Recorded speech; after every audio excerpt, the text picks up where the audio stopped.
Students, today we are going to discuss about the equation for pressure. We have to derive the equation of pressure exerted by the gas. Before that, we should know certain terms, that is mean velocity, mean square velocity and root mean square velocity. So what is mean velocity? So for that, let us consider a cubical container in which there are n number of molecules, and in general they have different velocities v1, v2, v3 up to vn. Then the arithmetic mean of all the values means the average value of all the velocities is known as mean velocity.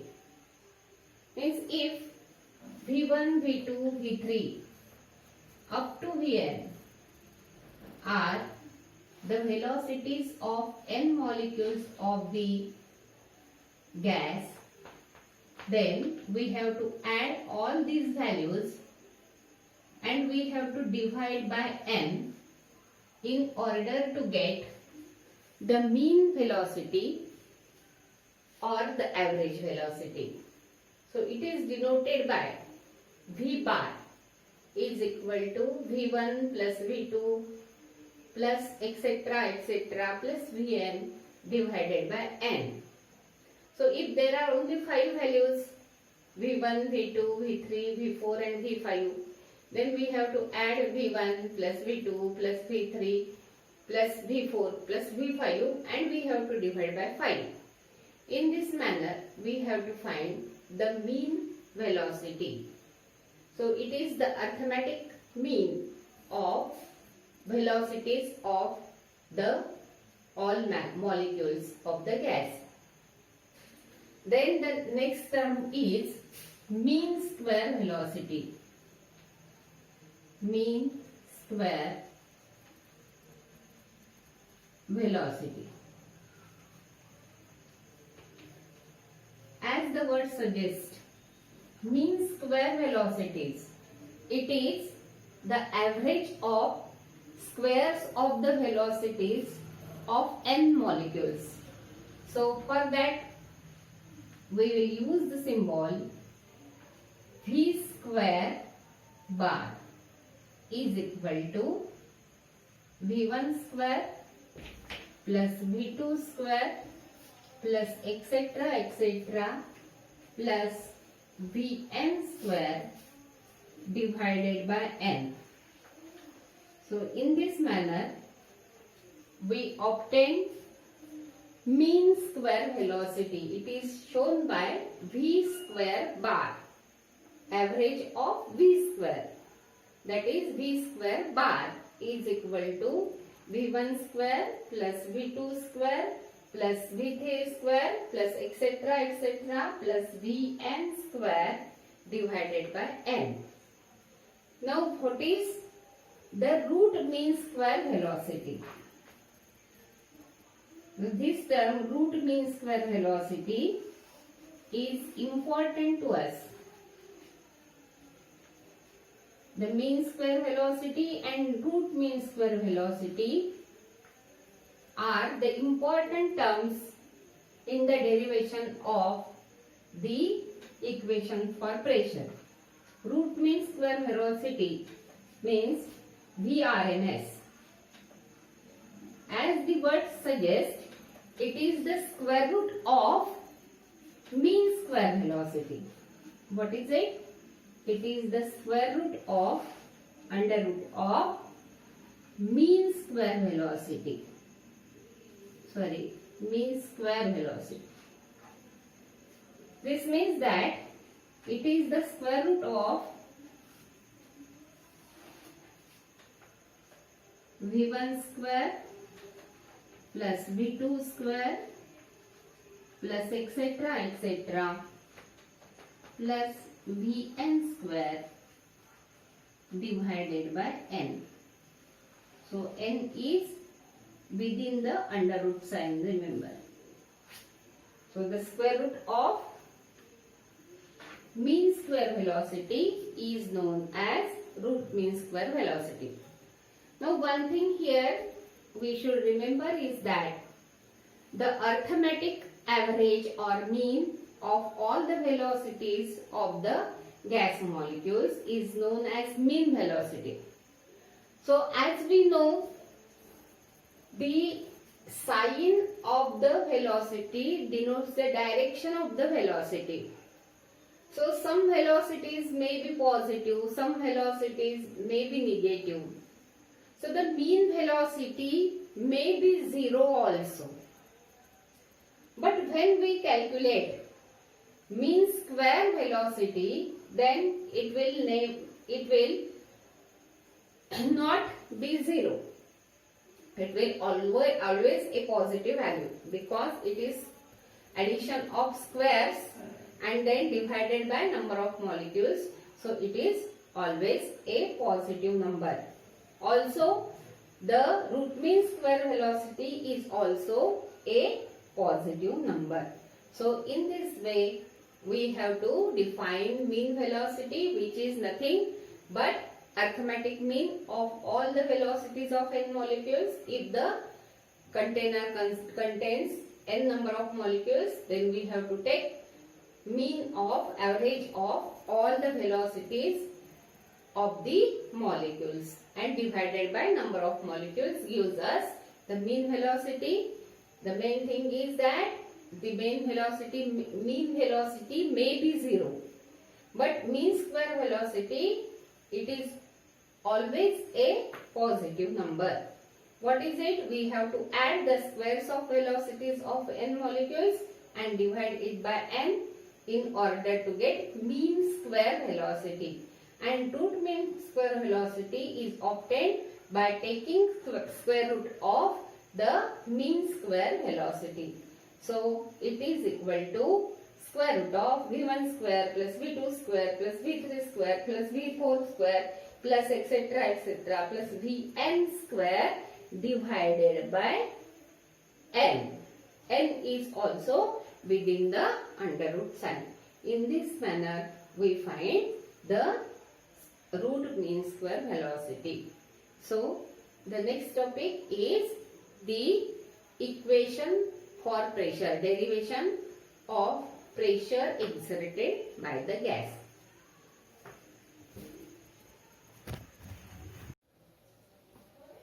आपल्याला आता pressure of ideal gas करता equation काढायचं आहे.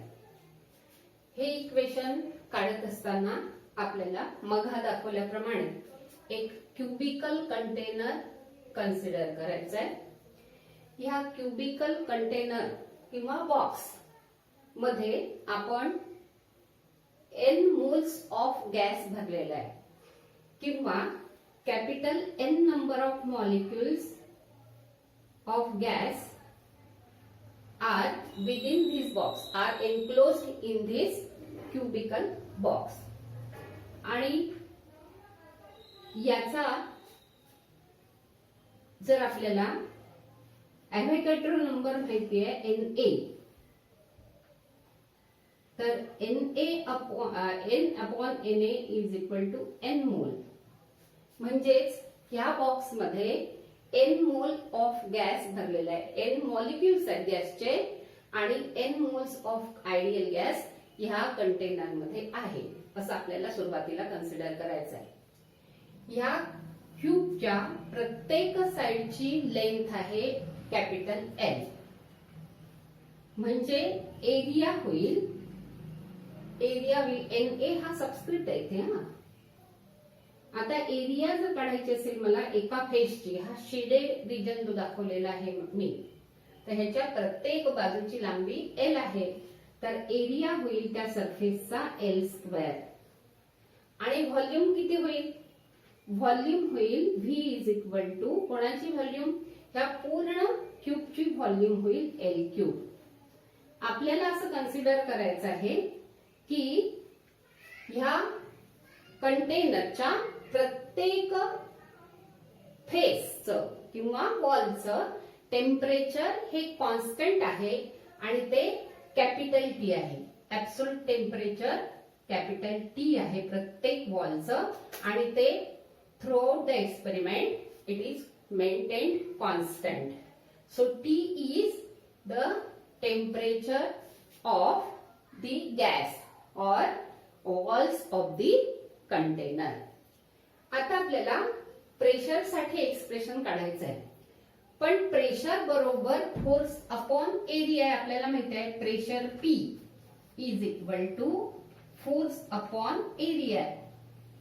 पण force म्हणजे काय आहे तर rate of change of momentum आहे. म्हणजे आपल्याला आधी rate of change of momentum काढावे लागेल, त्याच्यानंतर आपल्याला फोर्स मिळेल. फोर्स मिळाल्यानंतर आपल्याला त्याला एरियाने डिव्हाइड करावं लागेल, म्हणजे आपल्याला प्रेशरसाठी एक्सप्रेशन मिळेल. म्हणजे आपल्याला लॉजिकल स्टेप्स लक्षात ठेवायचं आहे. जेव्हा आपल्याला प्रेशरसाठी एक्सप्रेशन डिराईव्ह करायचं आहे तेव्हा आपल्याला काय करायचं आहे F/A काढायचं आहे. पण F म्हणजे काय आहे तर change in momentum upon time आहे. Rate of change of momentum म्हणजेच काय change in momentum upon time आहे. तर आपल्याला त्याची व्हॅल्यू काढायची आहे, म्हणजेच फोर्सची व्हॅल्यू काढायची आहे आणि त्याच्यानंतर फोर्सच्या व्हॅल्यूला एरिया ऑफ द सरफेसनी डिव्हाइड करायचं आहे, म्हणजे त्या साइडवरचा आपल्याला प्रेशर मिळेल. आणि आपला जनरल एक्सपिरियन्स आहे की कोणत्याही सरफेसवर असणारा प्रेशर हा सेम असतो. The pressure on each side of the cube is the same. आपल्या कन्व्हिनियन्स साठी आपण हे कन्सिडर करतो आहे की या ठिकाणी हे मॉलिक्युल्स जे आहेत ह्या क्यूब मध्ये भरलेले जे मॉलिक्युल्स आहेत त्यांचं इंटर मॉलिक्युलर कोलिजन होत नाहीये. तर हे कसं पॉसिबल आहे तर समजा आपण प्रेशर खूप कमी केला, मग इथे खूप कमी नंबर ऑफ मॉलिक्युल्स जर असतील तर हे या वॉलशी जेव्हा कोलाइड होतात तेव्हा त्यांच्या मार्गामध्ये कोणतेही दुसरे मॉलिक्युल येणार नाही. म्हणजे if the pressure is reduced to a large quantity, then there will be no intermolecular collisions between the different molecules. म्हणजे हे आपण इथे डेरिवेशन घेत असताना हे आधी कन्सिडर करतो आहे की there are no intermolecular collisions. Only the collisions are taking place with the walls of the container. मग असं सॅम्पल म्हणून एक मॉलिक्यूल आपण कन्सिडर करतो आहे की ज्याची व्हेलॉसिटी v आहे. असा मॉलिक्यूल जो आहे तो मॉलिक्यूल ह्या शेडेड रिजनवर, हा शेडेड रिजन कसा आहे बघा, हा आपण काय करतोय हा एक्स ऍक्सिस कन्सिडर करतो आहे. म्हणजेच एक्स ऍक्सिस वर हा बॉक्स ठेवलेला आहे असं कन्सिडर करतो आहे. हा उभा जो आहे तो झेड ऍक्सिस आहे आणि हा जो आहे तो वाय ऍक्सिस आहे. हे तीनही ऍक्सिस हे एकमेकांना काय परपेंडिक्युलर आहेत. मग आता ह्या ठिकाणी आपण हा एक्स ऍक्सिस, हा वाय ऍक्सिस आणि हा झेड ऍक्सिस जे एकमेकांना परपेंडिक्युलर आहेत असे तीन ऍक्सिस कन्सिडर करून राहिलो आहे. आता हा जो प्लेन आहे कोणता शेडेड रिजन, हा जो प्लेन आहे किंवा सरफेस आहे हा कसा आहे बघा, हा झेड ऍक्सिस आहे आणि हा वाय ऍक्सिस आहे. हा वाय ऍक्सिस म्हणजे हा वाय ऍक्सिस आहे आणि हा झेड ऍक्सिस म्हणजे हा झेड ऍक्सिस आहे. म्हणजे हा जो प्लेन आहे किंवा सरफेस आहे तो सरफेस ह्या ZY प्लेनला पॅरलल आहे. ZY प्लेनला तो काय आहे पॅरलल आहे आणि मॉलिक्यूल हा असा एक्स ऍक्सिसच्या अलोंग असा मूव्ह होऊन राहिलेला आहे. त्याचा हा जेव्हा कोलाइड होईल तेव्हा आपल्याला कायनेटिक थेअरीच्या नुसार हे एक्सप्रेशन डिराईव्ह करायचं आहे. त्याचे जे सगळे अझम्पशन्स आहेत कोणाचे कायनेटिक थेअरीचे ते इथे आपल्याला अप्लाय करायचे आहेत. म्हणून हा मॉलिक्यूल जेव्हा इथे कोलाइड होईल तेव्हा हे कोलिजन्स असतात परफेक्टली इलास्टिक. म्हणजेच काय होईल की त्याची कायनेटिक एनर्जी ही कॉन्झर्व्ड राहील. म्हणजेच त्याची व्हेलॉसिटी बिफोर कोलिजन आणि आफ्टर कोलिजन सारखे राहील. आता हे दाखवण्याकरता इथे खाली बघा एक डायग्राम काढलेली आहे. या डायग्राम मध्ये 2 डायमेन्शनल कोलिजन दाखवलाय. आता इथे आपल्याला असं समजायचं आहे की हा जो वाय ऍक्सिस दाखवलाय आणि हा एक्स ऍक्सिस दाखवलेला आहे, या वाय ऍक्सिसच्या अलोंग एक सरफेस आहे किंवा वॉल आहे आणि हा मॉलिक्यूल जो आहे तो इथे कोलाइड होतोय. बघा त्याची व्हेलॉसिटी मी ह्या ग्रीन चॉकनी इथे दाखवलेली आहे. तर हा मॉलिक्यूल असा इथून निघाला, त्याची व्हेलॉसिटी व्ही आहे. ह्या व्हेलॉसिटीचं मी हे 2 डायमेन्शनल केस असल्यामुळे एक्स आणि वाय या दोन कंपोनंट मध्ये काय केलेलं आहे, त्याचं डिव्हिजन केलेलं आहे. त्याचे कंपोनेंट्स काढले आहे. ही व्ही पूर्ण हा जो दाखवलाय मी हिरव्या रंगाचा, हे पूर्ण व्हेलॉसिटी वेक्टर व्ही आहे. त्या व्हेलॉसिटी वेक्टरचं मी दोन भागामध्ये विभाजन केलेलं आहे, डिव्हिजन केलेलं आहे. So I have divided velocity V into 2 components VX and VY. आपण काय करतो, parallelogram law of vector addition जो आहे त्याच्यानुसारच मी इथे कंपोनेंट काढलेले आहे. बघा, हा व्ही वाय कंपोनेंट, कारण हा वाय ऍक्सिस आहे त्याला पॅरलल म्हणजे वाय कंपोनेंट, आणि हा एक्स ऍक्सिस आहे म्हणून त्याला पॅरलल म्हणजे हा एक्स कंपोनेंट. म्हणजे हा व्हीएक्स झाला, हा व्हीआय झाला. जेव्हा याच्याशी कोलिजन होतं तेव्हा तो मॉलिक्यूल काय होतं, त्याची स्पीड ही त्याची डायरेक्शन जी आहे ती बदलते. आता ह्या ठिकाणी ही झाली व्ही ची डायरेक्शन. जेव्हा आफ्टर कोलिजन आता व्हेलॉसिटी काय कॉन्स्टंट राहणार, स्पीड ही कॉन्स्टंट राहणार आहे त्या मॉलिक्यूलची. स्पीड ही कारण की पहा कायनेटिक एनर्जी ही जी आहे ती स्केलर क्वांटिटी आहे. म्हणजे हाफ एमव्ही स्क्वेअर मध्ये आपल्याला स्पीड पाहिजे आहे, आपल्याला व्हेलॉसिटीची काहीही गरज नाही. तर इथे व्ही जे आहे ते आता त्यांनी डायरेक्शन बदलली आहे व्हीने आपली फक्त.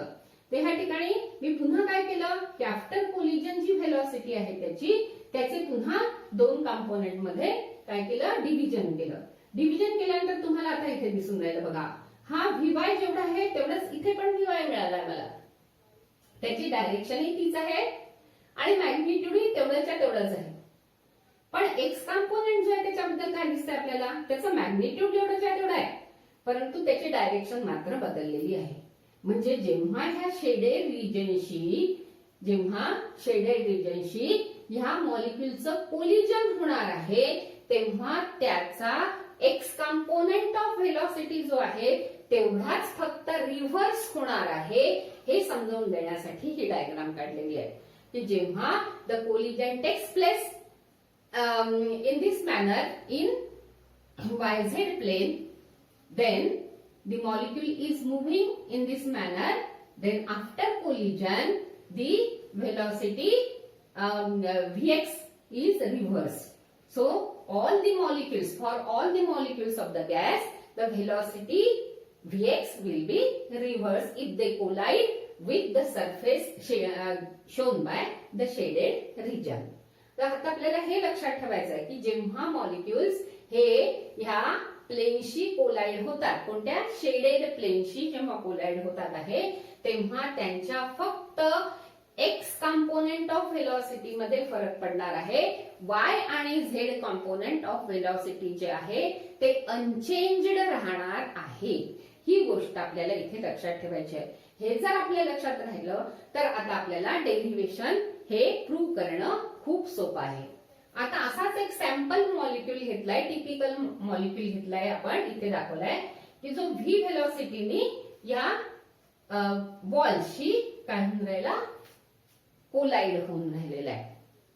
आता ह्या ठिकाणी हा कोलाइड झाल्यानंतर फक्त आपण पाहिलं की त्याच्या एक्स कंपोनेंट मध्ये फक्त फरक पडतो. म्हणून जर मला change in momentum of the molecule काढायचं असेल तर मला कसं काढता येईल, बघा हा मॉलिक्यूल इथे जातो, इथे स्ट्राईक करतो आणि स्ट्राईक केल्यानंतर पुन्हा हा इथपर्यंत जातो.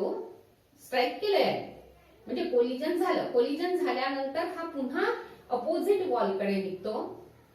अपोजिट वॉलचं अंतर किती आहे ह्या वॉल पासून, एल एवढं अंतर आहे, कारण की प्रत्येक साइडची लेंथ किती आहे, एल आहे. आणि म्हणून ह्या ठिकाणी याला एल एवढं अंतर कव्हर करावं लागेल जेव्हा हा या अपोजिट सरफेसशी कोलाइड होईल. आता बघा कोलिजन झाल्यानंतर हा मॉलिक्यूल इथून निघाला, इकडे गेला आणि पुन्हा इकडे येईल तेव्हाच त्याचं कोलिजन होईल. म्हणजे दोन सक्सेसिव्ह कोलिजन मध्ये त्या मॉलिक्यूलला ट्वाइस एल एवढं अंतर हे कव्हर करायचं आहे. आणि समजा हे टी एवढ्या कालावधी, डेल्टा टी एवढ्या कालावधीमध्ये हे अंतर तो कव्हर करतो आहे.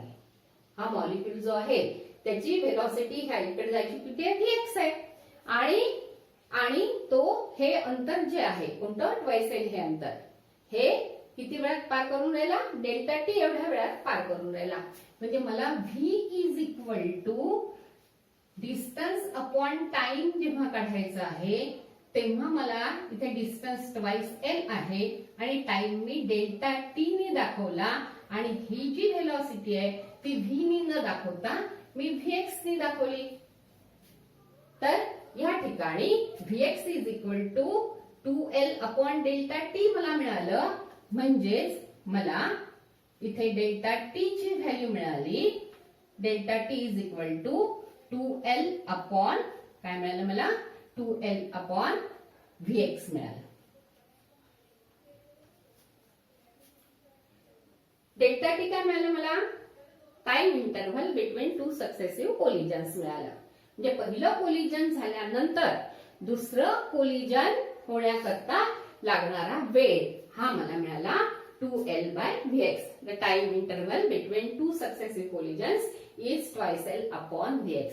आता हे इक्वेशन जे आहे delta t is equal to 2l upon vx हे मला महत्वाचं इक्वेशन आहे कारण याचा वापर मला जेव्हा मला काढायचा आहे फोर्स तेव्हा कामी पडणार आहे. आता जर पहिल्या मॉलिक्यूल साठी फक्त मला हवं असेल तर मी लिहील Vx1. Vx1 is equal to Vx1 is equal to मला काय मिळेल 2l अपॉन डेल्टा टी मिळेल. म्हणजेच मला डेल्टा टी बरोबर पहिल्या मॉलिक्यूल करता काय मिळेल मला डेल्टा टी बरोबर काय मिळेल इथे 2l delta t is equal to 2l upon Vx1 मिळेल. ठीक आहे. अशा पद्धतीने आपण time interval between two successive collisions काढू शकतो. आता पहा आपल्याला ह्या ठिकाणी काय काढायचं आधी फोर्स काढायचा आहे. त्याच्यासाठी change in momentum upon time interval between two successive collision आपण काढलेला आहे. आता चेंज इन मोमेंटम किती होतं ते आपण पाहू. तर चेंज इन मोमेंटम कसा काढणार आपण जेव्हा इनिशियल मोमेंटम काय आहे मॉलिक्यूलचा तो ह्या डायरेक्शनने चाललेला आहे with velocity vx. vx change होणार आहे vz चेंज होणार नाही. त्याच्यामुळे आपल्याला फक्त vx चा आता ह्या ठिकाणी विचार करायचा आहे. म्हणजे डेल्टा px म्हणजे change in momentum delta px is equal to काय मिळेल आपल्याला the final momentum minus initial momentum. Final momentum minus initial momentum जेव्हा काढायचं आहे तेव्हा इनिशियल मोमेंटम काय आहे mvx आणि हा कोलाइड होऊन परत इकडे असं आल्यानंतर हे किती होईल याचं मोमेंटम कारण फक्त एक्स कंपोनेंट मध्ये चेंज झालेला आहे. म्हणून काय मिळेल याचं चेंज इन मोमेंटम मध्ये घेत असताना पहिल्यांदा मिळेल आपल्याला फायनल मोमेंटम मायनस इनिशियल करायचं आहे. तर फायनल मोमेंटम घेत असताना ही व्हेलॉसिटी मायनस vx झाली म्हणजे मायनस mvx ही होईल फायनल हे काय होईल फायनल मोमेंटम आणि फायनल मोमेंटम मला इथे आधी लिहायचं आहे म्हणजे मायनस mvx हे काय होईल माझं final momentum minus initial momentum. मायनसचं चिन्ह जसं तसं लिहिलं. इनिशियल मोमेंटम किती होतं त्याचं mvx म्हणजे मला चेंज इन मोमेंटम किती मिळतो आहे this is equal to minus 2 times mvx मिळतो आहे. मला जर पहिल्या मॉलिक्यूल करताच फक्त पाहिजे असेल तर मी काय लिहील डेल्टा px1 लिहील. पहिल्या मॉलिक्यूल मुळे ह्या सरफेसचं चेंज झालेलं मोमेंटम जर मला लिहायचं असेल तर मला डेल्टा px1 लिहावं लागेल आणि delta px1 is equal to काय मिळेल मला ट्वाइस mvx1 मिळेल कारण त्याची व्हेलॉसिटीचा एक्स कंपोनंट जो आहे तो मी vx1 ने दाखवते आहे. म्हणून मला delta px1 is equal to m into minus 2m into vx1 मिळालेलं आहे. पण हे कोणाचं चेंज इन मोमेंटम आहे हे आहे change in momentum of the molecule. यांनी काय केलं हे लूज केलं मोमेंटम म्हणजे हे गेन केलेलं आहे ह्या सरफेसने. म्हणजे आपल्याला चेंज इन मोमेंटम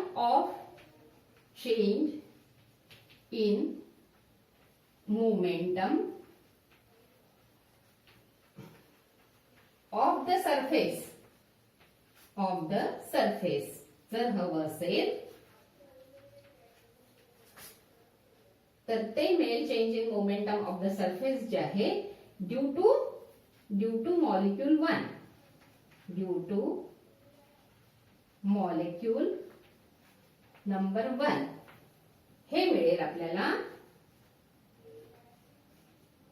मायनस काय मिळेल आता चेंज ऑफ द सरफेस म्हटलंय आपण, म्हणून हे काय मिळेल मायनस ऑफ मायनस म्हणजे प्लस 2mvx1.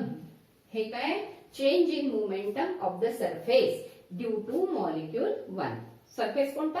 हा शेडेड सरफेस जो दाखवलेला आहे, तर of the shaded surface SHADED shaded surface due to molecule number 1 is plus 2mvx1.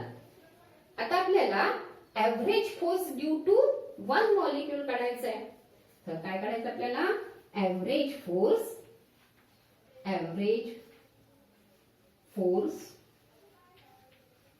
Due two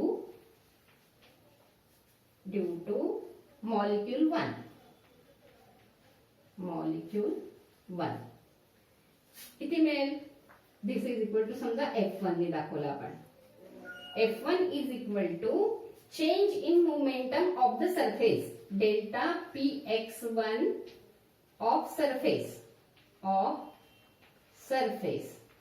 upon काय पाहिजे आपल्याला? टाइम इंटरव्हल म्हणजे डेल्टा टी पाहिजे. आता F1 ची व्हॅल्यू काय मिळेल आपल्याला? दिस इज इक्वल टू काय मिळेल? Delta px1. तर सरफेस साठी किती येतो?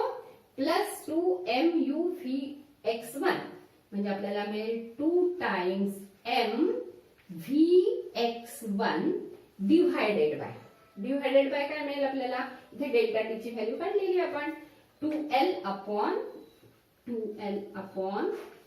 vx1. आता हे 2 ह्या 2 शी कॅन्सल झाले म्हणजे आपल्याला काय मिळेल? mvx1 square divided by n. हे काय मिळेल आपल्याला? Average force due to molecule 1 मिळेल. आता एकच मॉलिक्यूल आहे का तिथे? नाही, n नंबर ऑफ मॉलिक्युल्स आहेत. म्हणजे एव्हरेज टोटल फोर्स जर काढायचा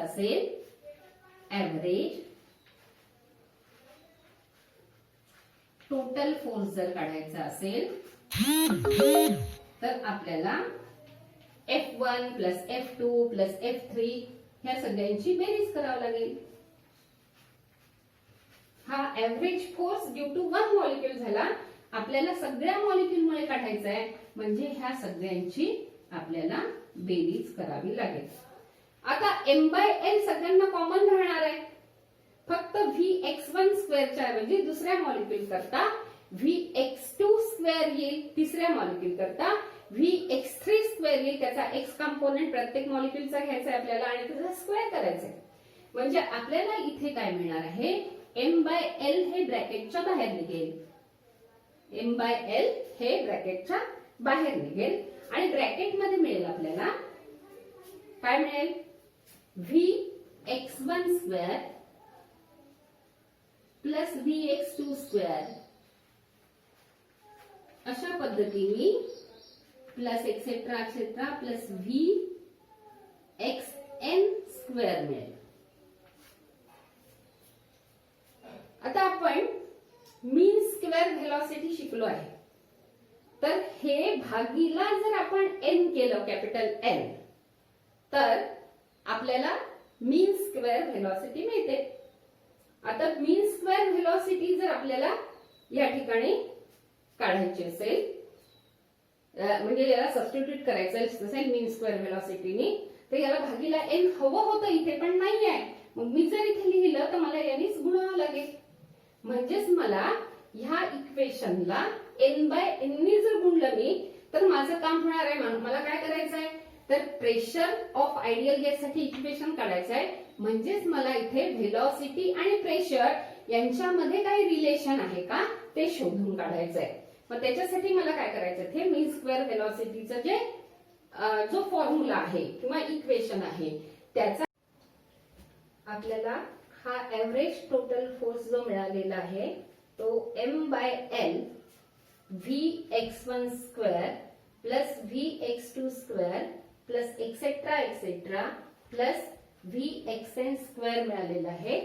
आणि आता सांगितल्याप्रमाणे आपल्याला काय करायचंय त्याला v स्क्वेअर बार म्हणजे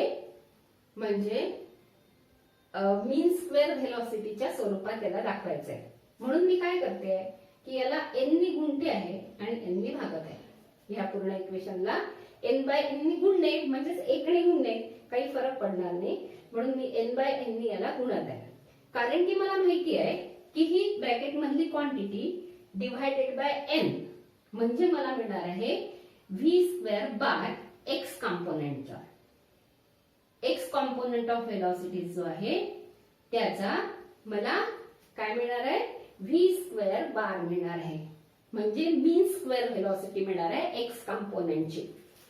तर त्यासाठी मी आता हे ऍडजस्टमेंट केलं. म्हणजे मला इथे v स्क्वेअर बार लिहावं लागेल. vx स्क्वेअर बार लिहावं लागेल कारण की हा x कॉम्पोनंट करताय म्हणून. आता राहिलं काय मग m into n divided by l राहिलं. मला एव्हरेज फोर्स पाहिजे का फक्त टोटल एव्हरेज फोर्स नाही, मला काढायचा प्रेशर. म्हणजे मला त्याला एरियानी भागावं लागेल कारण force upon area is the pressure. म्हणून मी काय केलं की या फोर्सच्या एक्सप्रेशनला एरियाने भागितलं.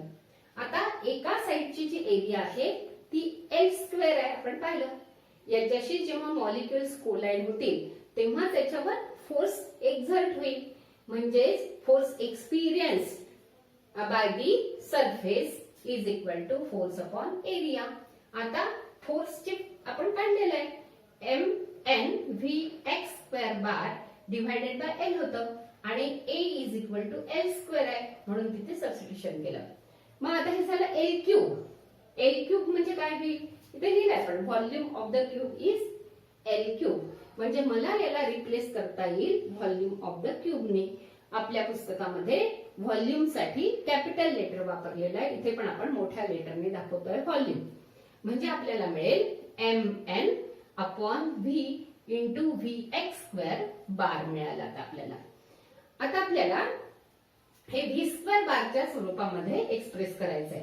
त्याच्यासाठी आपल्याला कन्सिडर करायचंय की समजा v ही व्हेलॉसिटी असेल तर 3 डायमेन्शनल केस मध्ये हा वेक्टर आपण Vxi plus Vyj plus Vzk या स्वरूपामध्ये एक्सप्रेस करतो. वेक्टर नोटेशन आपल्याला माहिती आहे.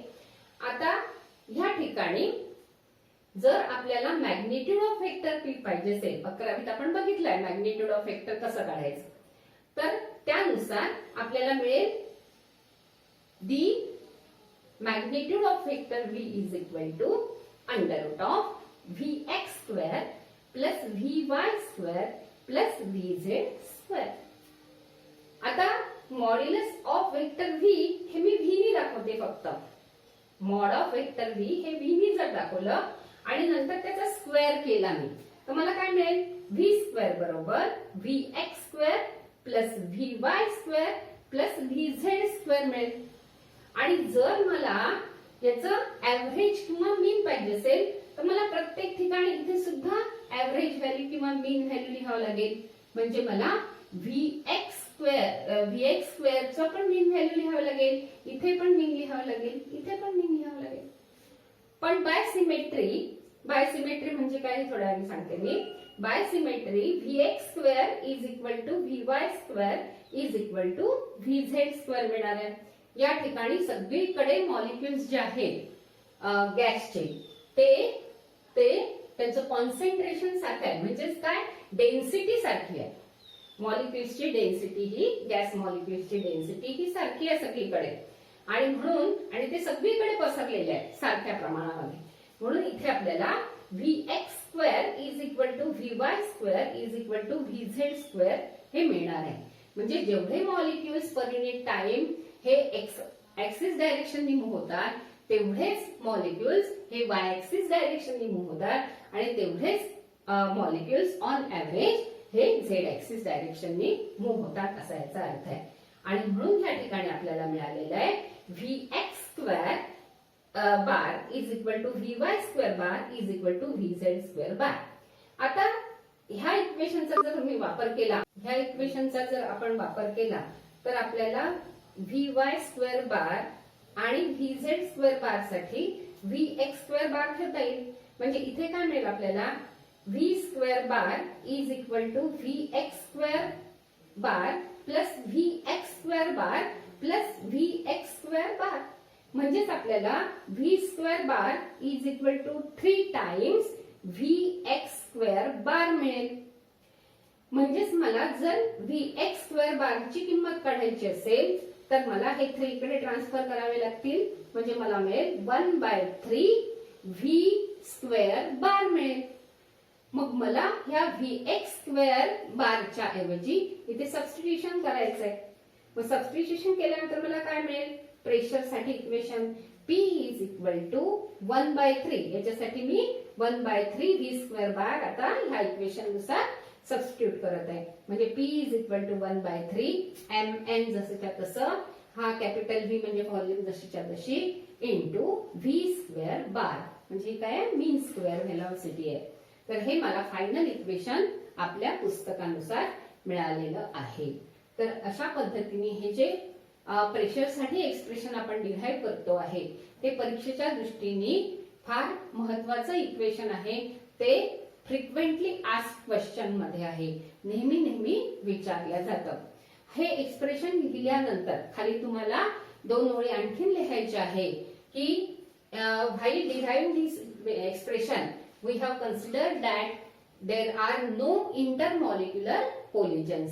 पण जरी इंटरमॉलिक्युलर कोलिजन असले तरी सुद्धा इक्वेशन हेच मिळेल. Even if there are intermolecular collision then also there will be no change in this expression. आणि दुसरी गोष्ट लिहायची आपल्याला की the expression is derived for a cubical container. If the container is of any shape, it may be cylindrical one also, then also the same expression is obtained. हे 2 वाक्य आपल्याला लिहायचे आहेत. आता आपल्या जवळ VRMS म्हणजे RMS स्पीड आणि मीन स्क्वेअर स्पीड साठी रिलेशन आहे. त्याचा जर वापर केला तर इथे आपण याला VRMS स्क्वेअरनी रिप्लेस करू शकतो. म्हणजे आपण P साठी एक्सप्रेशन असंही लिहू शकतो, P is equal to 1/3 mn upon V into VRMS square. तर हे एक्सप्रेशन जे आहे ते सुद्धा आपण वापरू शकतो जेव्हा आपल्याला आवश्यकता असेल तेव्हा. आता ह्या ठिकाणी एक गोष्ट आणखी लक्षात ठेवायची आहे की हे सगळं डेरिव्हेशन जे आहे त्यासाठी आपण असं कन्सिडर केलेलं आहे की the gas is at constant temperature or the walls of the container are at same constant temperature T throughout this experiment. आणि म्हणून ह्या ठिकाणी कारण की ही जी प्रॉपर्टी आहे ती आपल्याला आता जेव्हा आपण रूट मीन स्क्वेअर व्हेलॉसिटी साठी याच्यापासून एक्सप्रेशन तयार करणार आहोत. कशापासून, प्रेशरच्या एक्सप्रेशन पासून आपल्याला आता route mean square RMS velocity साठी एक्सप्रेशन तयार करायचं आहे. तर तेव्हा आपल्याला हे कामाचं आहे की टेम्परेचर रिमेन्स कॉन्स्टंट. तर आता आपल्याला ते एक्सप्रेशन बघायचं. आता आपल्याला RMS स्पीड म्हणजेच root mean square speed of molecules of a gas करता एक्सप्रेशन डिराइव्ह करायचं आहे. आपल्याला स्टार्ट करायचं आहे प्रेशरच्या एक्सप्रेशन पासून. म्हणजे according to kinetic theory of gases the pressure exerted by the molecules of a gas is given by P is equal to 1/3 mn upon volume v into v square bar. ह्या expression पासून आपल्याला सुरुवात करायची आहे. Wear हे जेव्हा इथून सुरुवात करतो तेव्हा लिहावं लागेल आपल्याला where p is the pressure, v is the volume of the gas, m is the mass of one molecule of a gas, n is number of molecules of the gas in the container, v square bar is mean square velocity of gas molecules. अशा पद्धतीने आपल्याला लिहावं लागेल. इथून सुरुवात करावं लागेल. त्यानंतर मला काय करायचं आहे, हे 3 into v हे या साइडला ट्रान्सफर करायचे आहे. म्हणजे मला मिळेल 3pv is equal to 3pv is equal to काय मिळेल मला mn into v square bar मिळेल. आता आपल्याला आयडियल गॅस इक्वेशन नुसार माहिती आहे की बट मी इथे लिहिते जागा कमी असल्यामुळे pv is equal to nRT हा फॉर्म्युला आहे. कारण आपण जेव्हा क्युबिकल कंटेनर कन्सिडर केलं तेव्हा आपण n moles of a gas consider केलेले आहे. म्हणून आपल्याला pv is equal to nRT हे इक्वेशन या ठिकाणी घ्यावं लागेल. म्हणजे ह्या ठिकाणी मला सबस्टिट्यूट करायचं आहे pv च्या ऐवजी n into RT is equal to mn into v square bar. आता ह्या ठिकाणी हे n म्हणजे काय आहे, number of moles of a gas आहे. पण त्या number of moles of a gas काढण्यासाठी फॉर्म्युला जो आपण वापरला आहे तो आहे n upon Na. n upon Na म्हणजे काय, number of moles of a gas. n म्हणजे एकूण number of molecules in the container आणि Na म्हणजे एव्होगॅड्रो नंबर. एका मोल मध्ये एव्होगॅड्रो नंबर एवढे पार्टिकल्स असतात किंवा मॉलिक्युल्स असतात. म्हणून आपल्याला जर n काढायचं असेल, नंबर ऑफ मोल्स काढायचं असेल तर टोटल नंबर ऑफ मॉलिक्युल्सला एव्होगॅड्रो नंबरने आपल्याला भागावं लागत असतं. हे आपण पाहिलेलं आहे. RT is equal to mn v square bar. आता ह्या ठिकाणी दोन्हीकडे n आलेलं आहे तर हे मी कॅन्सल करू शकते. मला v स्क्वेअर बारच हवा आहे. मला काय पाहिजे, v स्क्वेअर बार हवाय. इज इक्वल टू मला काय मिळेल आता बघा 3RT. इथे मला मिळेल 3RT अपॉन हा m इकडे जाईल m इंटू Na. आता याचा अर्थ काय होतो हे बघायचं आहे आपल्याला. m into Na. Na म्हणजे एव्होगॅड्रो नंबर ऑफ पार्टिकल्स. हे किती मध्ये असतात, 1 मोल ऑफ ए गॅस मध्ये काय असतात, एव्होगॅड्रो नंबर ऑफ पार्टिकल्स किंवा मॉलिक्युल्स असतात. Multiplied by m. m म्हणजे एका मॉलिक्युलचं मॅस आणि m इंटू Na म्हणजे एव्होगॅड्रो नंबर एवढे पार्टिकल्स जे आहेत त्यांचं एकूण मॅस म्हणजेच 1 मोल ऑफ ए गॅसचं मॅस. म्हणजेच आपल्याला याला मोलर मॅसनी रिप्लेस करता येईल. म्हणजेच आपल्याला काय मिळणार आहे, v square bar is equal to 3RT upon या ठिकाणी मला मिळेल मोलर मास m0. आता हे मिळालं मला v स्क्वेअर बार साठी एक्सप्रेशन. आपल्याला जर याचं मी स्क्वेअर रूट काढलं, कशाचं, v स्क्वेअर बारचं,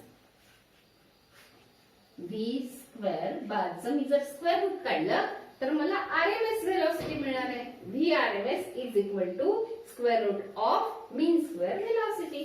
म्हणजे इज इक्वल टू मला मिळणार आहे under route 3RT upon m0. खूप सोपं एक्सप्रेशन. आता हे म्हणजेच काय, v स्क्वेअर बारचं स्क्वेअर रूट म्हणजे काय, म्हणजे Vrms. म्हणजे मला RMS स्पीड जी मिळणार आहे, so Vrms is equal to under root of 3RT upon m0 मिळणार आहे. आता ह्यात R म्हणजे काय आहे, युनिव्हर्सल गॅस कॉन्स्टंट आहे. T म्हणजे ऍब्सोल्यूट टेम्परेचर आहे.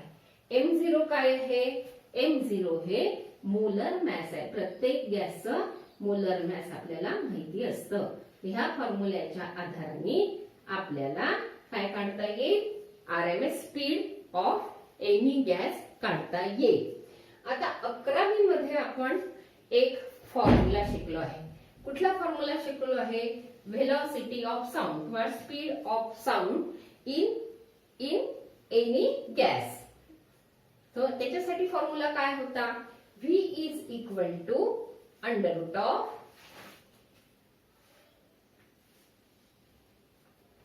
Gamma RT upon M0. हा फॉर्म्युला आपल्याला मिळाला होता 11वी मध्ये, जेव्हा आपण speed of sound in air किंवा एनी गॅस जेव्हा काढलं तेव्हा आपल्याला काय मिळालं, एनी गॅस मध्ये एखादा गॅस आहे, समजा हायड्रोजन गॅस आहे, त्याच्यामध्ये त्या साऊंडची स्पीड किती आहे हे जर आपल्याला पाहायचं असेल तर आपल्याला हा फॉर्म्युला मिळतो. आता हा फॉर्म्युला 11वीतला फॉर्म्युला आहे हा. तर समजा मोनो ॲटॉमिक गॅस घेतला आपण, तर मोनो ॲटॉमिक गॅस करता याची व्हॅल्यू आहे 5/3. गॅमाची व्हॅल्यू किती आहे, मॅक्सिमम व्हॅल्यू 5/3 आहे. कोणाकरता, for mono atomic gas. For mono atomic gas गॅमाची व्हॅल्यू 5/3 आहे, म्हणजे 5/3 RT अपॉन M0 हा फॉर्म्युला मिळेल आपल्याला मोनो ॲटॉमिक गॅस करता. कशा करता, speed of sound. Speed of sound करता मोनो ॲटॉमिक गॅस जर असेल तर आपल्याला फॉर्म्युला मिळेल अंडर रूट 5/3 RT/M. जर आपण हा फॉर्म्युला, याला नंबर 1 देऊया सध्याचा आपण,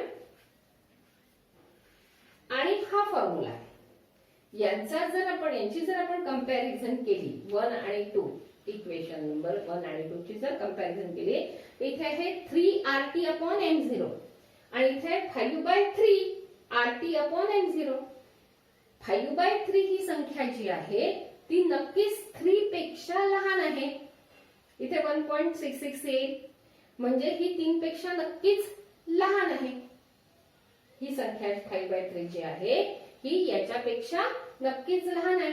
याचा अर्थ असा होतो की speed of sound can not be greater than the RMS speed. RMS root means square speed of the molecules, gas molecules. तर ह्या दोन इक्वेशन वरून आपल्याला हे कन्क्लुजन काढायचं आहे की the sound can not move faster than the RMS speed of the gas in which the sound travels.